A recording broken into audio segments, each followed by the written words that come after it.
So, because it just dawned on me that I am supposed to have a podcast for my book tomorrow, so after the confirmation email, I haven't heard anything back, which is making me more a little anxious. I figure I will just do this now to get it out of the way because I probably won't have time to do it tomorrow. Thunder Heritage number 5, the thus far disappointing pomegranate flavor. It does smell good.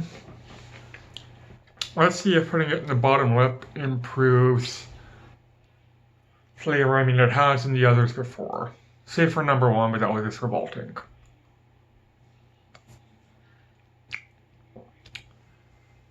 And again, immediately I am hit with a little bit of a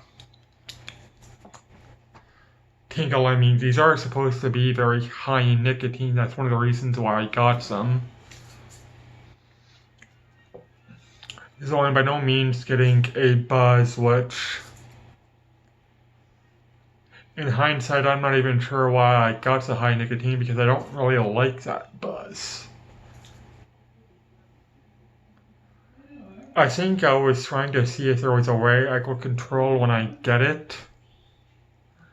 Because whenever I do get that nicotine buzz, it's always when I'm smoking my pipe.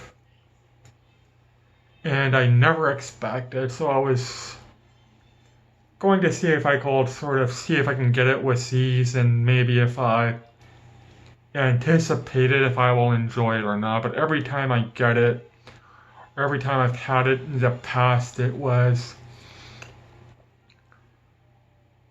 unenjoyable if for no other reason than it was unexpected. That tingling sensation's gotten a little bit of a cool factor to it now.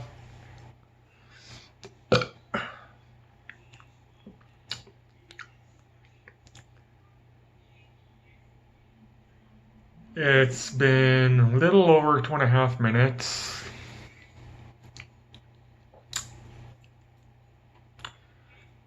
I will hold my judgment until I give it a decent amount of time. I mean, these are, after all, dry, so that initial flavor release is going to be delayed. I believe the cinnamon pouches, which I do intend to get after the new year, it's just, it depends on how much royalties I get from my publisher. I mean, I'm not expecting a big amount. I am a first-time author, and it's despite the worldwide distribution, I mean, last year I sold a disappointing amount of copies, but this year it's been longer and has been selling out on worldwide on Amazon, but for all I know, those Amazon markets are only ordering 10 books at a time.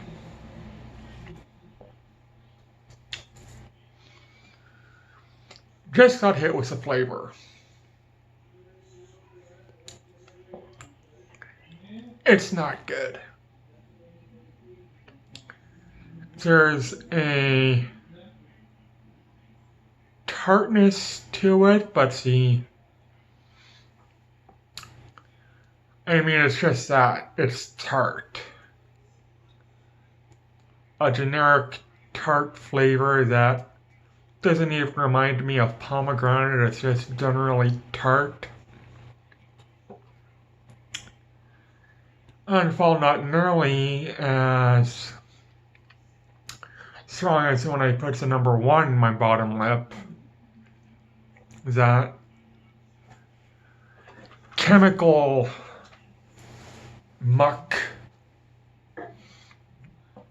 chemical wet fertilizer flavor is there. And I don't even know how to describe it. Like, I don't even know Like, obviously, I've smelled fertilizer, but I've never actually eaten it. But this has this, like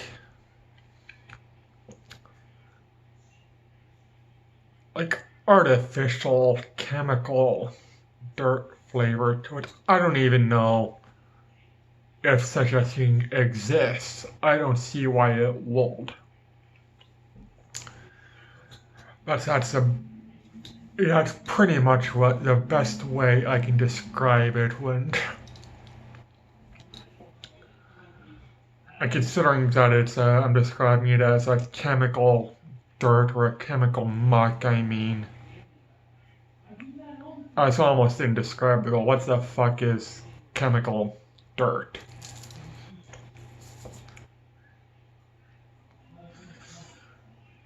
But it is gone now. Then again, so is the tartness. But that tingling, which I'm assuming is a nicotine absorption, that's still present and going strong. I also did a physio. I actually did the physio before this video, just to make sure that I was in pain or in some sort of discomfort to see if it makes a difference, and it is. I mean, yeah, there is some discomfort at my elbow joint when I move it, but there's no discomfort in my shoulder at all, which is the biggest culprit. So the one exercise I don't even know, the one exercise I do is just bloody painful. Like, of all the exercises I do, that's the only one I dread. The rest, I mean, yeah, they're by no means comfortable, but it's a discomfort in a way that you know is improving, kind of like when I was going to the gym. The one exercise that I do just hurts. So now that I think of it, maybe I will pop one of these in while I do that exercise and see if it helps with the pain. So if I'm going to be doing that and putting it or making a comment on a video, it's going to be in the next order, whenever that comes in. Because while I want to get the cinnamon snus pouches and the holiday containing cinnamon snus pouches, if I have enough money, or depending on how much royalties I get, I'd rather just order some pipe tobacco because I prefer pipes over this. Might even get a new pipe. Been looking at Italian pipes. I have a few Grabos. I have a lot of corn cobs, mainly because I buy the Missouri Meerschaum seconds bags for my cobs. I have a couple of Petersons, which are Irish, one Nordic freehand, which I believe is Denmark. For some reason, I've been looking at 7LA.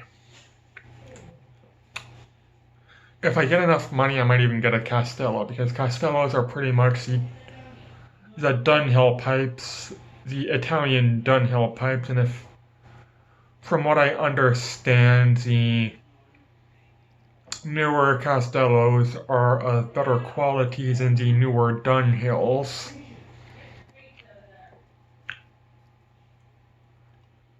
But for some reason, I've just been having my eye on some of those Italian pipes, specifically Savinelli. Also, I think Italian Actually, I think every major manufacturer outside of the United Kingdom has bigger pipe bowls than pipe makers in the United Kingdom because,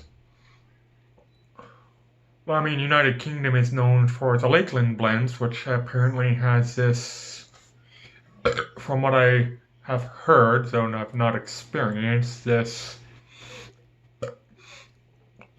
grandma's perfume flavor, which I guess is, some would argue you have a smaller pipe bowl so you don't have to deal with that as much, but I think it's because of the United Kingdom is known for a lot of Kia blends. English blends have a lot of Kia, which is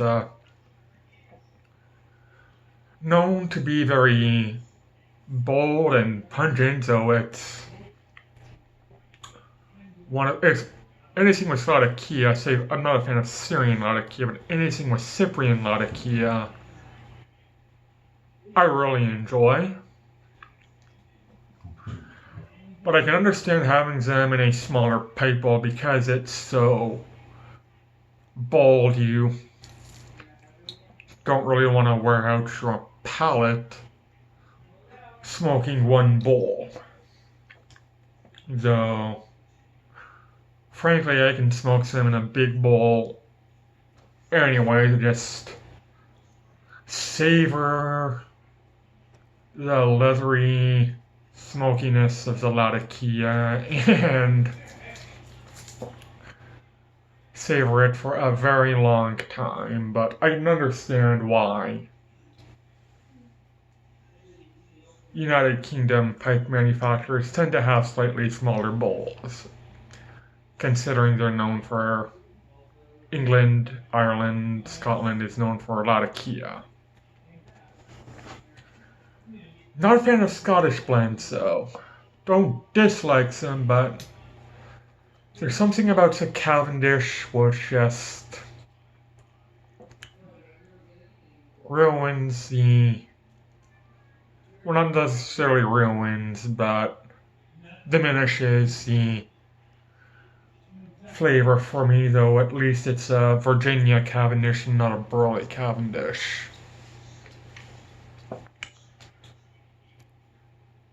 Even when it's not an aromatic, there's something about Cavendish I'm just not a...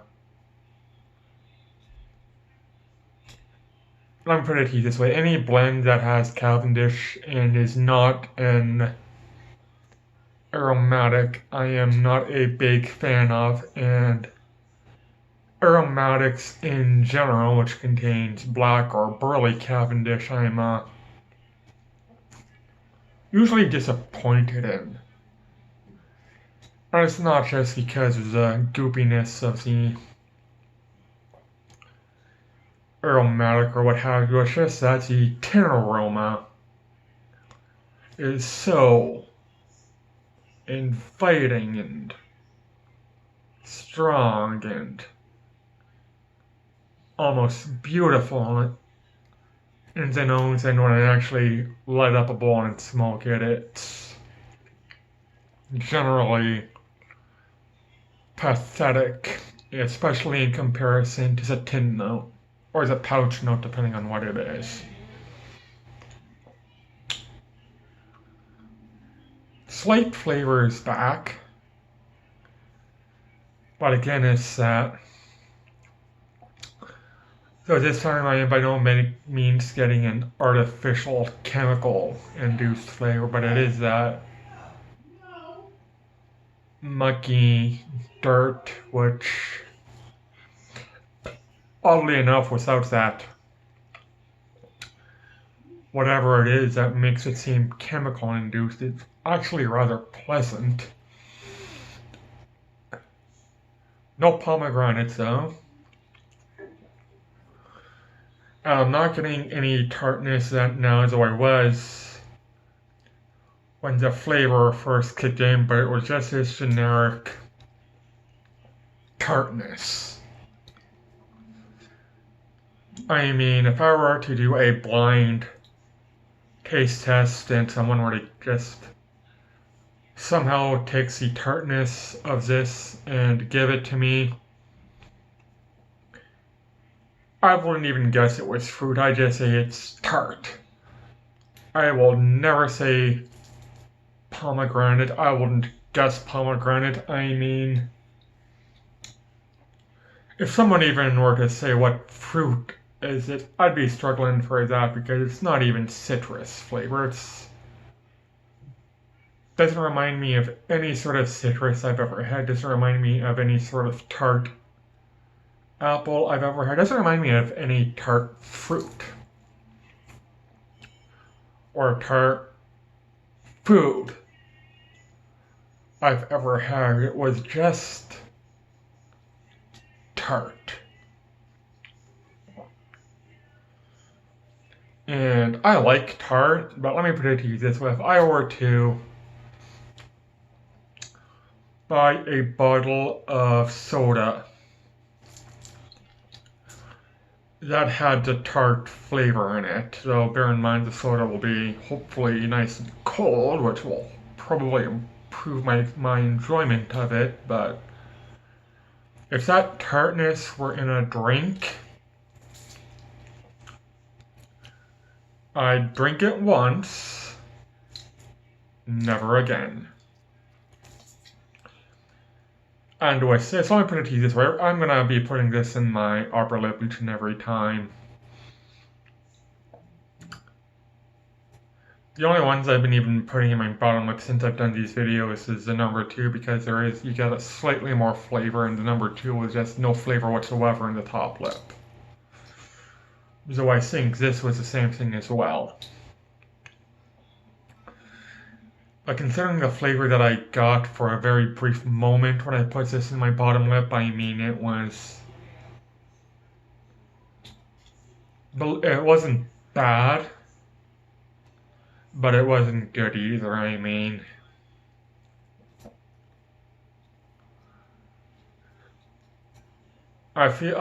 Considering that whatever I am going to be getting out of this is gone now, I feel like I can end the video and do the rating. It's gonna be a straight 50. There was that chemical-induced dirt, mud, muck flavor. But considering that once it didn't last that long and it wasn't nearly that strong, it didn't ruin the enjoyment that much. I mean, I could rate it below average, but I'm not going to because frankly it doesn't deserve a below average rating. It doesn't even deserve a 49. It's a straight 50. Completely average. Taking this out of the mouth.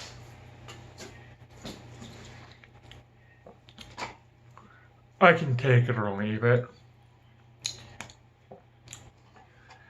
And even taking it, I wouldn't pay for it ever again.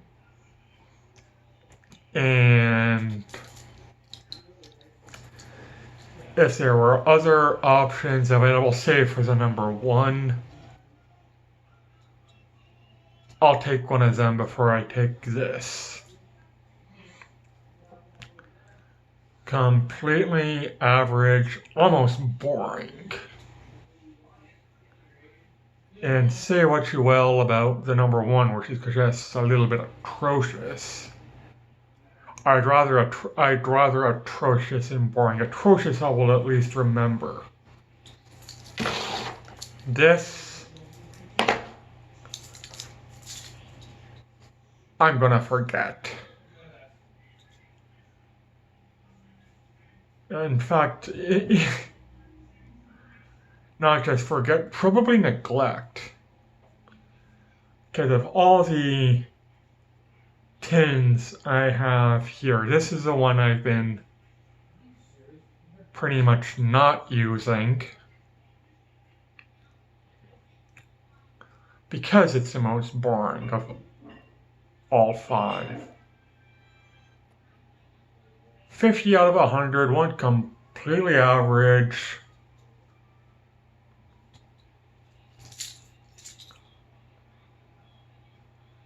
Frankly, I'd say if you were too curious, I'd just say don't bother, considering how bland it is. Worth trying once, but then again, I think everything is worth trying once.